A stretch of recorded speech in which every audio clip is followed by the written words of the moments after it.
My name is Catherine Harris, and I'm here to talk about a unique archaeological site in Belize called Lamanai as my descriptive presentation. And first I'd like to start by introducing my audience. I have Suzanne, Corey, Evelyn, and of course Lorena on camera. You're not going to show yourself again, Lorena? All right, she's really on camera. Anyway, I had the opportunity not long ago to go to a place in Belize called Lamanai, which is a Mayan Mesoamerican archaeological site. And it's a really unique site, and I wanted to share what I had learned about it with you, because I think it's something that everybody would be interested in, or at least I know I was, so I'm hoping you would be too. It's on the Belize-Guatemalan border. The name of the city is Lamanai, which means submerged crocodile, and it's called Lamanai because it actually sits on a lagoon, and it's surrounded by pristine rainforest. So there are a lot of crocodiles in the lagoon, thus the name submerged crocodile.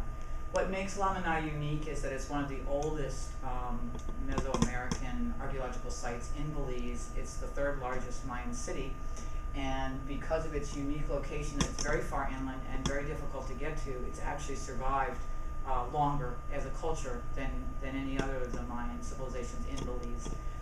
The interesting thing about this site is there are 700 buildings that have been identified, but only 5% have been excavated. So there are 3 large temples that have been excavated, and one of them is this one's called the Jaguar Temple. But what makes this particularly interesting is this is the top 25%. There is actually a whole lot more down below, and if they truly excavated down, it would be one of the highest sites in Belize. So it's sort of unique. The other one they have is the High Temple, and then they have one called the Jaguar Masks. So there's a lot left to be done. It's an active archaeological site. You can only get to this site by plane or on the water, which again keeps it pristine.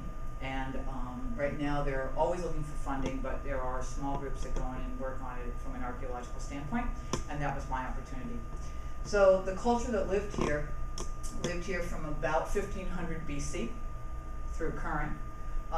It's been almost 3,000 years of pretty continual people living there. They did some studies of the corn or the pollen that's in the area, and that's how they archaeologically dated it back to 1500 BC.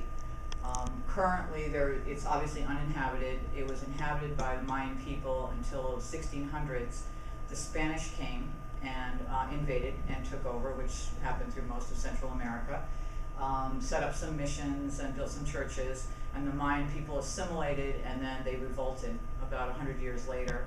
Then the Spanish people left, but after they left, unfortunately, they left behind some disease, and that pretty much wiped out this culture. So by the late 1600s, the culture that was in Lamanai no longer existed.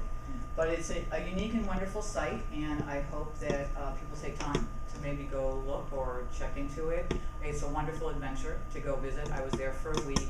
It's totally off the grid. There's no electricity, no power. But it's a wonderful experience to immerse yourself in a culture from before. And so I hope I shared something that maybe was of interest to you. Thank you very much.